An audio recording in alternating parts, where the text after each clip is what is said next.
karena mungkin banyak orang yang baru tahu bahwa ada seorang yang kemudian memilih jalan yang berbeda ya. Dan mulai di fak-fak itulah saya mulai bergumul tentang apa artinya hidup. Mulai kelas 2 SMP itu saya sudah mulai merasa bahwa saya mau jadi pastor. Satu tubuh, satu roh, satu jiwa, satu iman, satu harapan. Jadi jangan distingsi itu menjadi persoalan yang menghambat kita sebagai gereja. Keuskupan Timika adalah roh dan jiwa.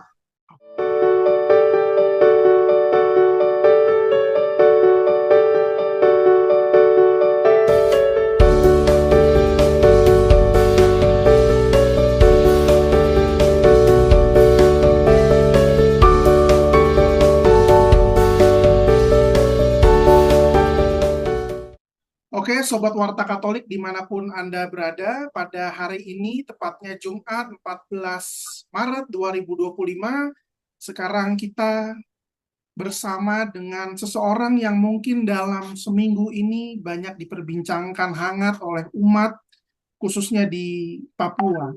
Karena beliau adalah uskup terpilih Keuskupan Timika yang baru, Monsinyur Bernardus Bovitwos Baru. Selamat malam, Patar, di Papua. Selamat malam. Ya, Selamat malam, ya, Mauricio. ya. Selamat bertemu, senang. Ya, apa kabar, Patar? Kabar lagi persiapkan ini nih, jadi Siap, banyak. siap. Terima kasih banyak kami ucapkan karena sudah meluangkan sedikit waktunya untuk Ya, berbincang, berdialog dengan kami. Baik, Patar. ya. Sebelum kita atau mungkin Sobat Warta Katolik mengetahui bagaimana perasaan Pater sekarang sebagai seorang uskup terpilih, saya mau ajak Pater untuk sedikit flashback ke belakang atau mundur sedikit dengan kisah panggilan Pater. Barangkali Ya. Pater bisa ceritakankah bagaimana jalan panggilan, lalu juga panggilan rohani Pater sebagai seorang Ordo Santo Agustinus, karena mungkin banyak orang yang baru tahu bahwa ada seorang yang kemudian memilih jalan yang berbeda ya. Kalau di Papua kan banyak ada OFM, lalu ada Projo di setiap keuskupan, tapi Pater memilih untuk menjadi seorang Agustinian. Barangkali boleh diceritakan Pater, kisahnya seperti apa begitu. Terima kasih Mauricio atas pertanyaannya.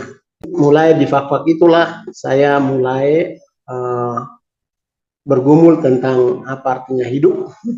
Dan lalu dari sanalah saya mulai menemukan panggilan itu. Dari sana saya mulai mulai kelas 2 SMP itu saya sudah mulai merasa bahwa saya mau jadi pastor.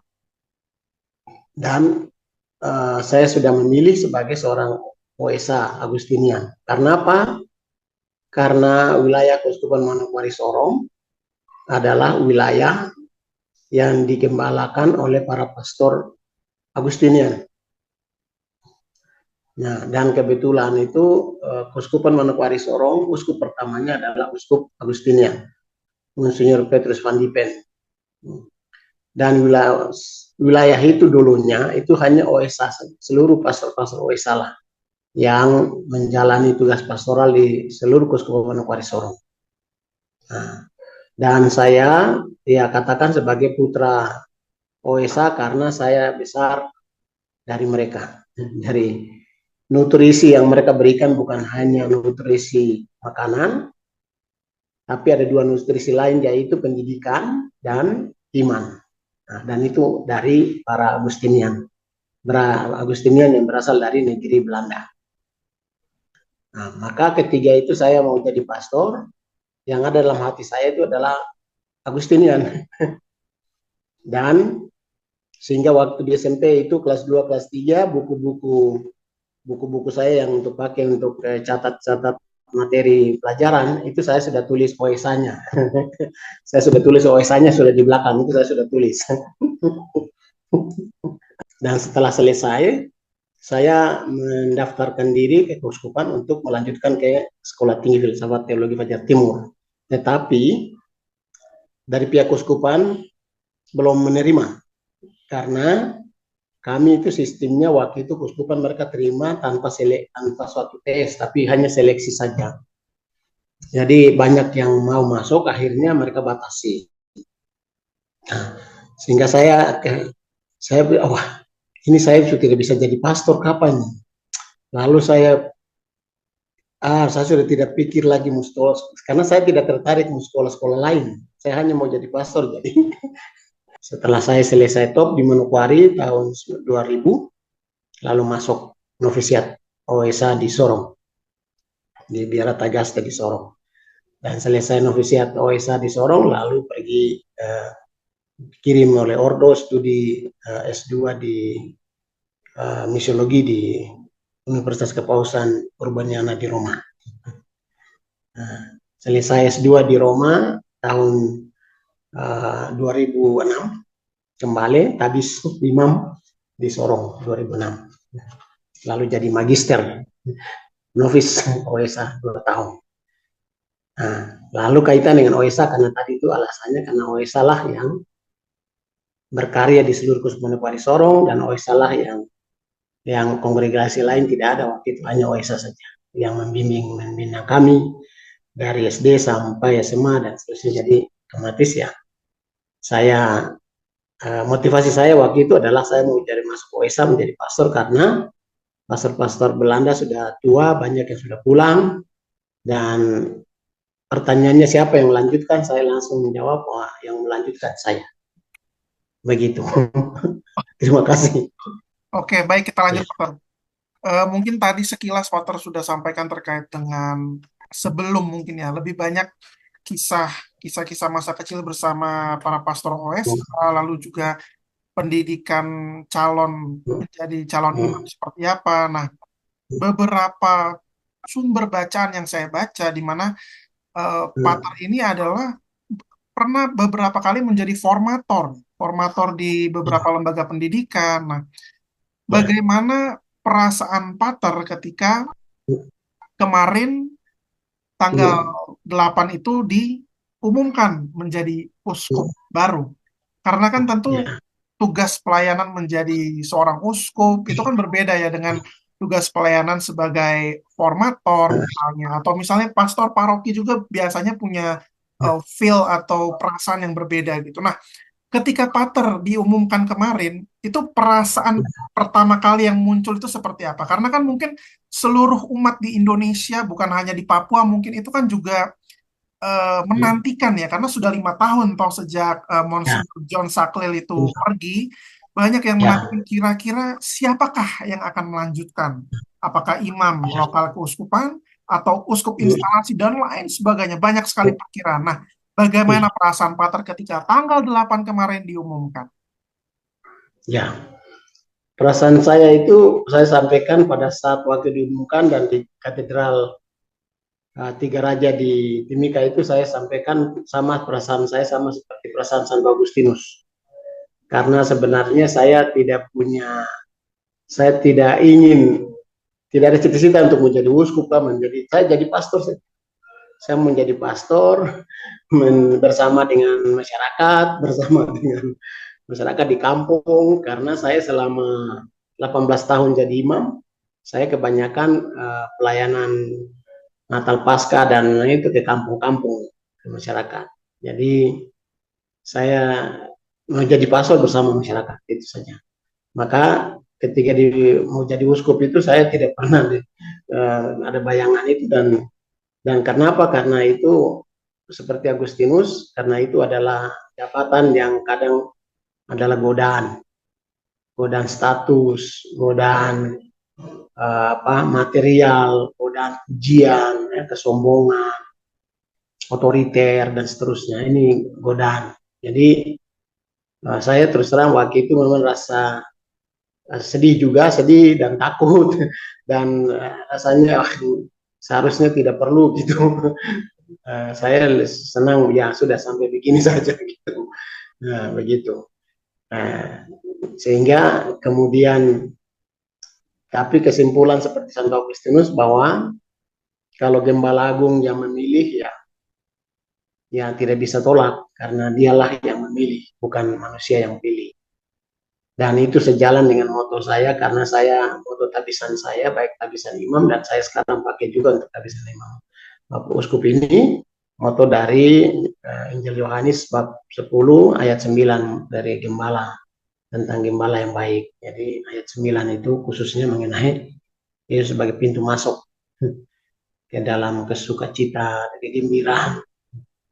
Nah, begitu. Jadi ya itulah saya sebenarnya itu merasa tersedih dan menangis juga karena ya itu tadi ini beban berat terus situasi Timika juga kita tahu situasi yang Timika itu tempat konflik yang ini tempat kepentingan semua orang punya kepentingan karena perutnya ada di Mas di Timika, semua pihak bermain di sana, militer dan seterusnya dan semua pihak yang siapa saja baik dalam negeri luar negeri semua ikut bermain di sana kepentingan money jadi ya.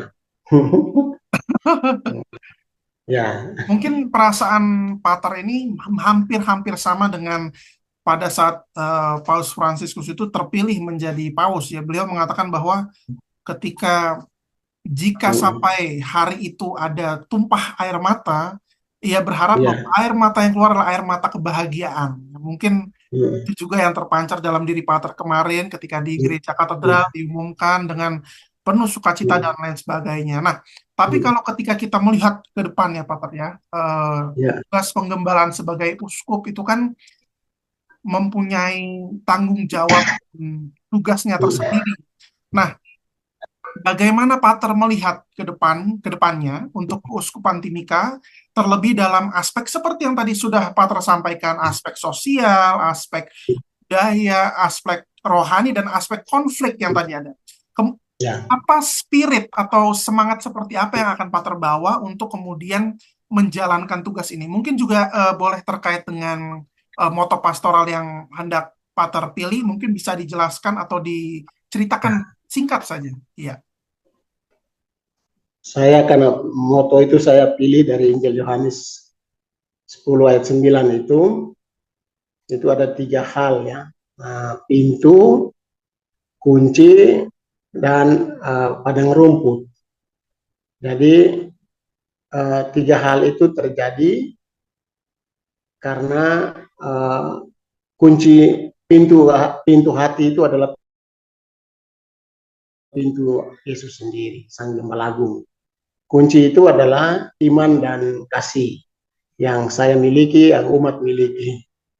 Untuk kita membuka hati Yesus dengan iman, dengan cinta. Lalu dari sanalah kita bisa menemukan sukacita, yaitu padang rumput, simbol dari sukacita, keselamatan, kegembiraan. Nah, sesuai dengan moto itu, maka kaitan dengan 3 hal penting yang saya sampaikan waktu di Katedral Tiga Raja, tanggal 8 itu, bahwa dengan situasi seperti itu di Timika, maka saya bawa spirit Agustinus. Jadi korps, jadi komunitas, komunio, kebersamaan. Maka 3 hal yang saya sampaikan waktu di tanggal 8 itu, pertama adalah mendengarkan. Maka spiritualitas mendengarkan itu mesti lebih ditingkatkan. Mendengarkan di level saya sebagai uskup, mendengarkan para pastor, para hierarki, ini pastor dan diakon dan petugas gereja dan tokoh-tokoh umat dan sebaliknya begitu. Jadi saling mendengarkan, tidak saling mengatur, tidak saling mengurui, tapi saling mendengarkan. Setelah mendengarkan maka akan ada unsur mengerti, memahami pihak masing-masing. Nah, potensi, kekayaan, kelebihan, kekurangan, tantangan, peluang. Lalu dari situ masuk ke tahap berikut adalah dialog, komunikasi. Jadi sharing, dialog, komunikasi di level personal, level komunitas, level institusi, melalui program-program yang dibuat secara terstruktur maupun melalui hidup bersama sehari-hari gitu, di kantor. Jadi saling berkomunikasi. Nah, komunikasi ini kan tadi saling dengan mendengarkan, lalu berkomunikasi, saling mentransfer pengetahuan, pengalaman, iman, dan seterusnya, kelebihan dan kekurangan. Dari sana baru sampai pada kerjasama. Bagaimana bekerja sama, bagaimana mewujudkan program bersama, bagaimana komitmen bersama, bagaimana berjalan bersama. Nah, sehingga harapan saya bahwa di level hierarki, level biaran-biarawati, petugas gereja, kemudian umat itu menjadi satu gerakan bersama itu. Jadi waktu pertemuan dengan para biaran-biarawati saya sampaikan mengenai situasi misalnya tadi soal konflik. Konflik ini kan korbannya adalah umat, masyarakat kita yang kecil. Maka umat lain, baik yang Papua, non-Papua, tidak boleh membuat distingsi.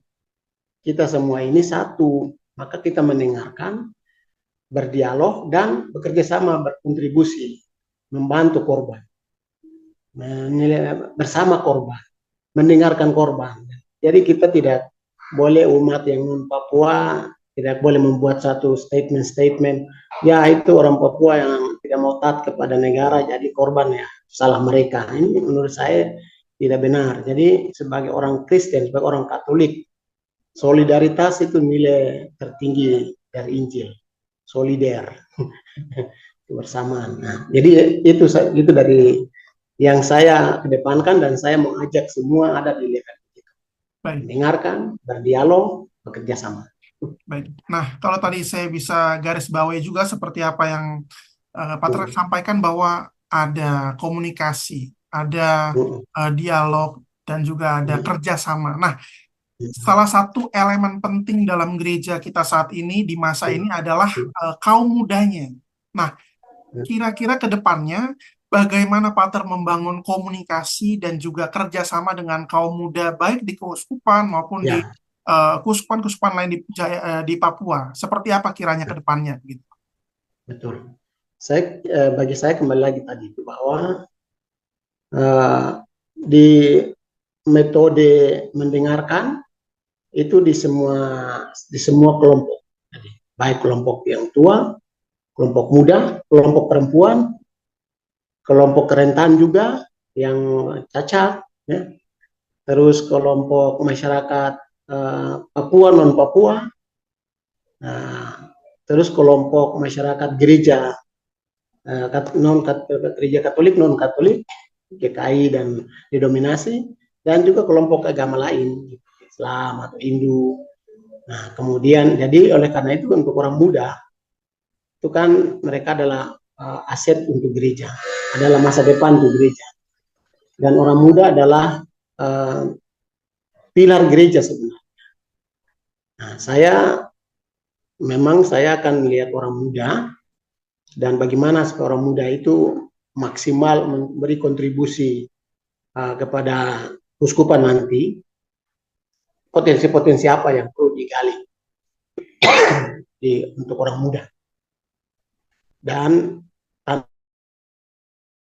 tantangan untuk orang muda zaman sekarang itu di mana, dan mungkin perlu menemukan metode baru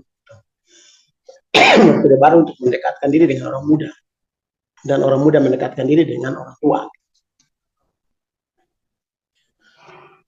Saya kira itu karena situasi orang muda ini, situasi sekarang itu berubah, ya. Tantangan dunia sekarang mempengaruhi orang muda punya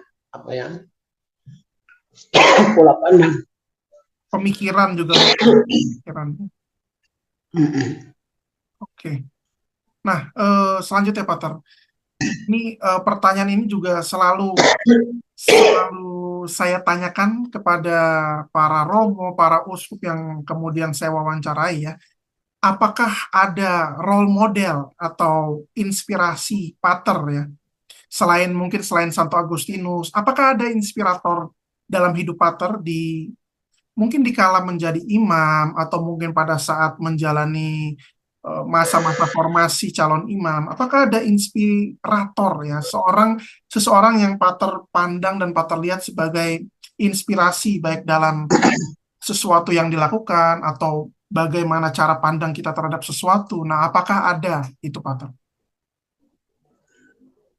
Saya ya seperti tadi, karena waktu masa masa di SD, SMP, SMA dengan para Agustinian, jadi role model saya itu memang beberapa figur Agustinian. Jadi pertama itu Uskup Pandipen sebagai figur pertama, Uskupan Manokwari Sorong, dan yang kedua itu Pater Anton Prom OSA almarhum sebagai figur yang kedua, dan para Agustinian lain. Yang menjadi model, mereka punya model untuk saya itu adalah penghayatan mereka atas Spiritus Agustinus, yaitu mengedepankan manusia sebagai pribadi yang utuh, bukan pribadi yang dilihat hanya karena dia status atau dia karena kaya, karena pendidikan, karena apa, tidak, tapi dia sebagai manusia. Mau dia kaya atau mau dia apa, atau dia tidak sekolah, orang kampung, atau orang yang sederhana, atau orang yang tidak tahu mandi atau apalah. Jadi itu mereka, saya lihat pastor-pastor Agustinian ini betul-betul mewujudkan nilai-nilai Injil yang di Yesus ajarkan dan mereka hidupi. Dan itu menjadi spirit mendorong saya, maka saya pilih OSA dan mereka ini menjadi figur saya. Itu untuk kayak ini. Kemudian figur berikut setelah saya kuliah, khususnya kuliah setelah saya sudah jadi prater OSA dan kemudian menjadi pastor, adalah figur-figur pejuang Papua yang berani dan konsisten untuk memperjuangkan keadilan. Misalnya contoh Pater Neles Tebai almarhum, Pater Ngato Gobai, kemudian Pak Beni, Dr. Pendeta Beni Giai, seorang akademisi intelektual, sederhana, komitmen untuk Papua.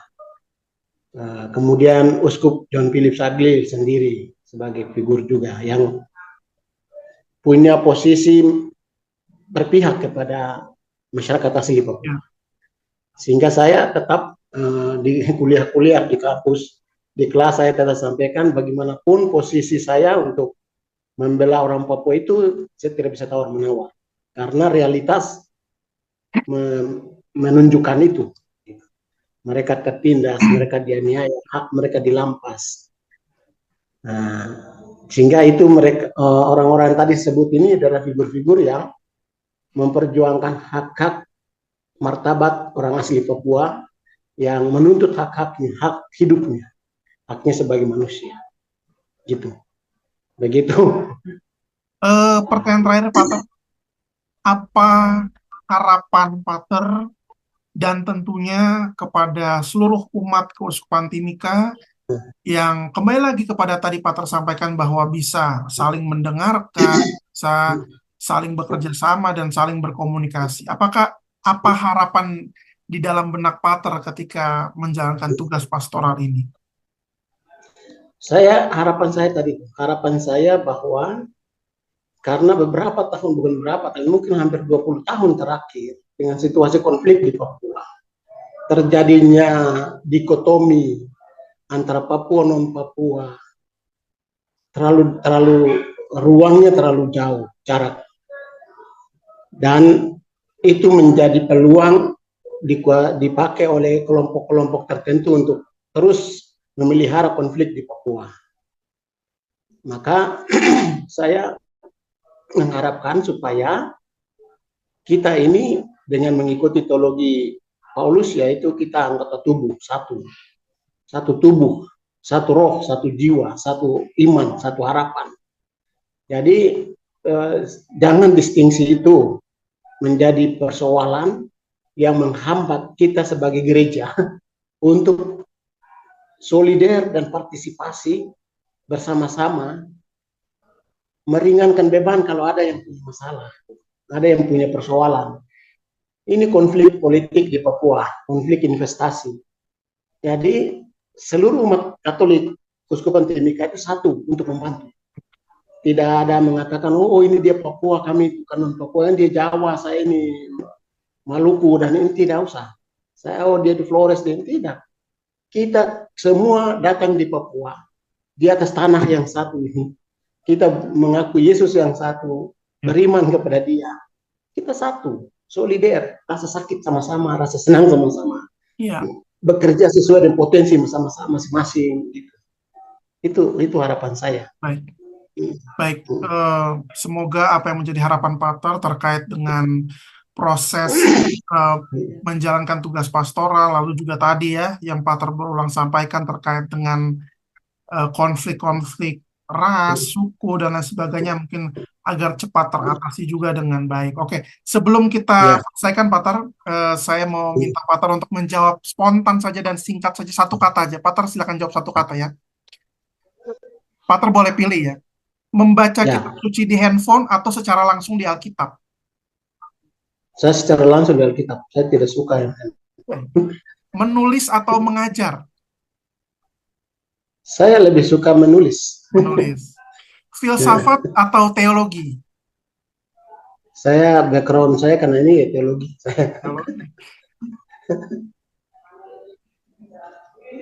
Sorong atau Timika?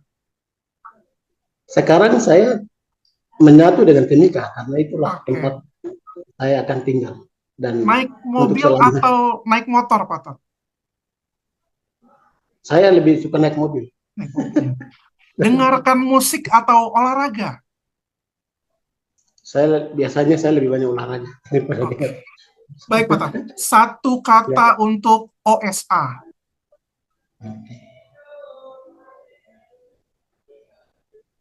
OSA. Iya. Satu kata ya, OSA adalah identitas saya. Satu kata untuk Keuskupan Timika. Keuskupan Timika adalah roh dan jiwa. Oke. Terakhir, Pater. Satu kata untuk kaum muda Katolik di seluruh Indonesia. Kaum muda adalah aset gereja. Oke. Baik. Terima kasih banyak Pater atas waktunya. Maaf terima kasih. Waktunya. Terima kasih. Iya. Terima kasih Mauricio atas kesempatan ini, atas perjumpaan kita juga. Baik. Terima kasih, mudah-mudahan kita bisa berjumpa. Ya. Semoga semuanya lancar ya Pater ya, sampai dengan hari H Pentabisa, persiapan Vesper Agung dan lain sebagainya. Semoga semuanya lancar. Mohon doanya. Iya, kami pasti akan doakan terus. Terima kasih banyak Pater ya. Terima kasih, Tuhan Yesus berkati.